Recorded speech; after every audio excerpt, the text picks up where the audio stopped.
Nikita Mirzani dijadikan tersangka oleh mafia skincare. Menurut aku hukumnya agak lucu sih, apalagi sampai mafia skincare diundang di rapat DPR. Dan mereka bersikap seolah-olah mereka lah yang korban. Buat yang belum tahu dampak dari kosmetik yang berbahaya, tidak hanya kerusakan pada kulit kalian, tapi bisa juga menyebabkan penyakit dalam. Contohnya sesak nafas dan bahkan kanker. Kalau di ibu hamil dampaknya bisa ke janinnya. Janin dari ibu hamil yang menggunakan kosmetik berbahaya bisa mengalami cacat permanen. Sedangkan dampak dari kosmetik berbahaya jika dipakai oleh ibu yang sedang menyusui, bayi yang menyusui bisa beresiko sindrom autis. Para mafia ini nggak peduli sama konsumennya. Yang mereka peduli itu cuma dampak kekayaan mereka yang berkurang. Jadi stop beli produk-produk mereka. Karena para mafia nggak sadar-sadar dan mereka malah makin petantang petente, kita harus bikin gerakan boykot membeli produk-produk mereka. Dan untuk siapapun di luar sana yang pernah menjadi salah satu konsumen mereka, kalian bisa share dan review dampak yang kalian rasakan saat menggunakan produk dari mereka.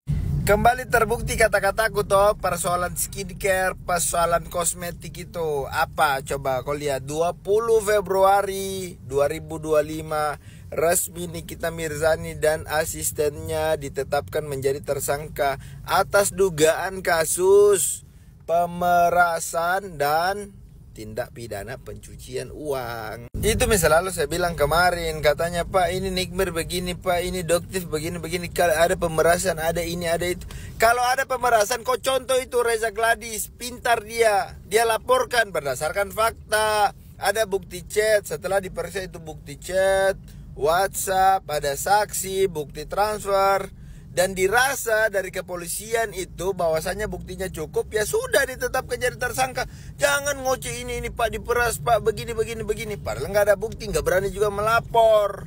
Jadi kronologinya itu awalnya Nikmir menjelek-jelekkan katanya produknya Reza Gladys. Terus katanya kalau you mau saya tutup mulut, kirim 5M. Dikirimkanlah dia 2 tahap, tanggal 14 sama 15. Totalnya itu 4M. Begitu teman-teman. Jadi kemarin yang ngomong kalau diperas, diancam apa semua, itu ada aturannya, saya udah bilang, tinggal laporkan aja. Kemudian tanggal 3 Desember Reza Gladys melaporkan Nikita Mirzani. Setelah itu diperiksa 10 orang saksi, ada screenshot WhatsApp, ada bukti transfer, handphone, dan lain-lain, bahkan ada flash disk. Kemudian polisi merasa bukti sudah cukup, maka ditetapkanlah mereka sebagai tersangka. Kemarin dipanggil, katanya minta untuk dijadwalkan ulang karena ada pekerjaan yang tidak bisa ditinggalkan. Dan you harus tahu Nikita Mirzani itu dijerat dengan pasal 27B ayat 2 dan pasal 45 ayat 10 Undang-Undang ITE, itu maksimal hukumannya 6 tahun. Terus ada pasal 368 Kitab Undang-Undang Hukum Pidana, itu tentang pengancaman, ancaman maksimal hukumannya adalah 9 tahun. Terus ada pasal 45 terkait TPPU, itu ancaman maksimalnya 20 tahun. Jadi teman-teman, kalau kalian merasa benar, kalau kalian merasa buktinya bagus, ada aturannya, laporkan. Ini yang benar, ini yang benar ini. Intinya adalah kembali terungkap kebenaran yang saya jelaskan kemarin-kemarin di videoku. Jadi kalian bisa belajar lah terkait pengancaman, terkait apa semua dan lain-lain pasal yang saya sebutkan itu, biar kalian gampang mengerti. Jadi kalian itu harus tahu bahwasanya ada prosedural. Nanti kita lihat bagaimana pembelaan dan bagaimana ending dari kasus ini. Saya cuma menjelaskan kronologi. Saya menjelaskan bahwasanya pasal-pasal yang dijeratkan oleh Nikmir untuk Nikmir itu dan ancaman hukumannya seperti itu. Menurut kalian kayak gimana? Coba komen. Hari ini Nikita Mirzani ditetapkan sebagai tersangka dalam kasus pemerasan dan lain-lain. Ya kasihan juga sih, cuman ya bersyukur lah ya kemarin sudah berdamai dengan Loli. Jadi Loli bisa jaga adiknya ketika ibunya ditahan. Ya kami mendukung penegakan hukum, diberlakukan seadil-adilnya. Semangat ya untuk yang diperas, ya bersabarlah, nanti kalian mendapatkan keadilan kok. Disuruh cuci baju, yang nyuci malah disalahin. Terus yang nyuruh gak disalahin, aneh kan? Semoga NM gak apa-apa ya, semangat. Menurut saya ini adalah salah satu kasus terlucu. Ada orang yang melanggar hukum, diketahui sama NM. Dan akhirnya dia memberikan uang kepada NM biar kejahatannya atau kesalahannya tidak terbuka atau terkuak. Orang yang melakukan kejahatan ini bermula awalnya kejahatan itu dimulai dari dirinya. Sehingga seseorang itu menerima uang ini. Dan yang lucunya lagi, yang melakukan kejahatan dan yang memberikan uang untuk menutupi kejahatan malah melaporkan orang yang disuruhnya untuk tidak membocorkan kejahatannya. Kalau dilihat dari cerita ini, yang jahat siapa? Yang harusnya menjadi tersangka siapa? Minimal kalau yang menerima uang itu menjadi tersangka, yang memberikan uang itu dengan menutupi kesalahannya itu juga harus jadi tersangka. Salam dari Koko Hirocimot. Yang suka video saya silahkan follow dan tinggalkan komentar. NM resmi ditetapkan sebagai tersangka oleh Polda Metro Jaya terkait dugaan kasus pengancaman, pemerasan melalui media elektronik, dan juga dugaan kasus tindak pidana pencucian uang. Hal ini berdasarkan bukti yang sudah cukup dan disampaikan oleh Humas Polda Metro Jaya pada hari ini, 20 Februari 2025. Penyidikan dugaan peristiwa pengancaman, kemudian pemerasan melalui media elektronik, dan juga pemerasan bagaimana diatur di KUHP, dan juga tindak pidana dugaan tindak pidana pencucian uang. Ya, penyidik di Reserse Siber Polda Metro Jaya telah menetapkan 2 tersangka dalam proses penyidikan tersebut. Yang pertama saudari NM, yang kedua saudara IM. Ya, penyidik telah menetapkan tersangka pada kedua orang ini berdasarkan bukti yang cukup. Sehingga terdapat 2 tersangka dari kasus ini, yaitu NM dan IM. Dan seharusnya pihak NM hari ini melakukan pemeriksaan yang pertama, namun kuasa hukum dari NM sudah memberikan surat untuk penangguhan atau penundaan pemeriksaan karena ada pekerjaan atau keperluan yang tidak bisa ditinggalkan dan tidak bisa digantikan oleh orang lain sampai tanggal 3 Maret nanti. Namun dari pihak kepolisian tetap akan melayangkan surat panggilan yang kedua di minggu ke depan. Ada banyak sekali opini publik yang sudah seliweran di luar sana, namun yang menarik perhatian adalah opini publik yang digiring seolah-olah kasus ini terlalu cepat, masa hanya dalam sebulan sudah diurusin, dan kasus kriminalisasi oleh pihak-pihak tertentu.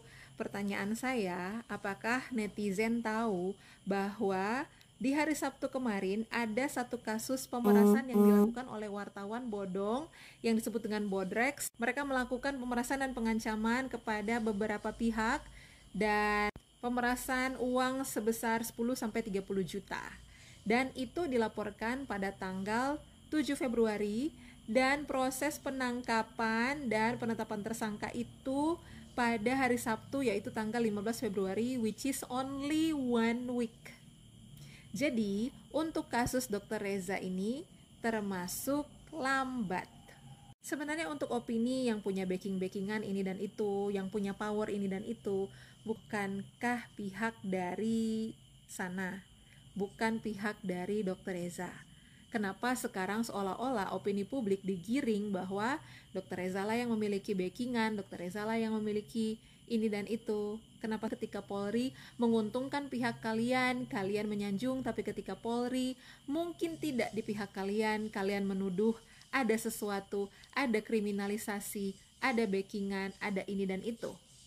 Jadi hal yang paling baik untuk kita lakukan sekarang adalah kita kawal terus dugaan kasus tindak pidana ini sampai nanti kasusnya benar-benar terang benderang. Dan pesan untuk Doktif, tetap semangat Doktif, jangan panik. Kalau CNN benar-benar salah, silakan dihukum sesuai dengan hukum yang berlaku di Indonesia ini. Tapi jangan dilupakan asal muasal dari mana kasus ini berada.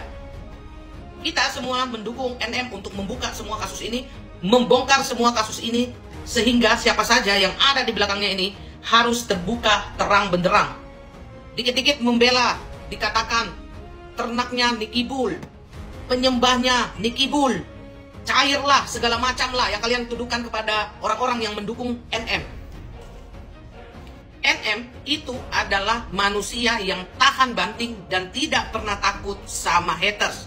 Itulah kenapa saya yakin dan percaya NM tidak pernah punya atau membayar buzzer. NM bukan manusia yang sempurna. Tentu saja dia adalah manusia yang tidak jauh dari kata yang namanya salah. NM jadi tersangka ataupun tidak, NM dipenjara ataupun tidak, saya dan banyaknya orang yang mencintai NM akan tetap mensupport NM. Bukan karena membela orang yang bersalah. Lebih kepada kami mensupport, mendukung, ngefans sama NM. Karena kami tidak melihat sedikit kejelekannya, tetapi kami melihat banyaknya kebaikan yang dia miliki. Kalau kalian membenci dia dengan kejelekannya yang sedikit itu masalah ada pada kalian. Kalau NM bersalah, silakan ditahan, dilakukan apapun upaya hukum yang ada di Indonesia ini. Tetapi kalau dia tidak bersalah, jangan diintervensi, jangan dikriminalisasi seorang perempuan yang bernama NM yang menyuarakan kebenaran. Salam dari Kokoyo Cimot. Yang suka video saya silakan follow dan tinggalkan komentar. Dan itu bisa jadi bukti. Oh iya, tapi kan tidak diindahkan sama Polda Saiter. Loh. Itu. Alasan? Buktinya gue dijadiin tersangka hari ini. Iya. Padahal Nah, terus yang lebih seru lagi, udah selesai nih. Ya udah dia seru. jadi 5M. Siapa tahu dapat 1. jadi 4, jadi 4. Jadi 4. Udah 1 di sini ya? Iya. Iya. Jadi 4. Nah, habis itu karena dia mau transaksi, dia nyicil tuh bayarnya 2 kali. Oh, Ya kan? 2 kali lah. Repot kan, masa meres boleh nyicil. Iya, aneh banget ya. Maksudnya kan harusnya langsung Terus full habis mau nggak itu mau. dia WhatsApp Mail. Il, nanti tolong kasih tahu ya kalau 1 tahun Mail sebelum 1 tahun tolong ingetin ya supaya bisa diperpanjang. Itu Reza WhatsApp ke Mail. Ya berarti kan kalian pikir aja sendiri di mana letak pemerasannya. Di mana? di mana? Nggak ada. Di Di mana letak TPPU-nya, pencucian Betul, uangnya. betul. Reza ini bukan bekerja di bidang pemerintahan, bukan di bidang BUMN atau DPR RI atau apalah itu yang menyangkut tentang pemerintahan. Kalau pasal pencucian uangnya diterapkan ke gue juga bingung. Dia kan dokter, berarti yang harus dicek duluan ya uangnya Reza dong. Ya, Uangnya setuju. dari mana?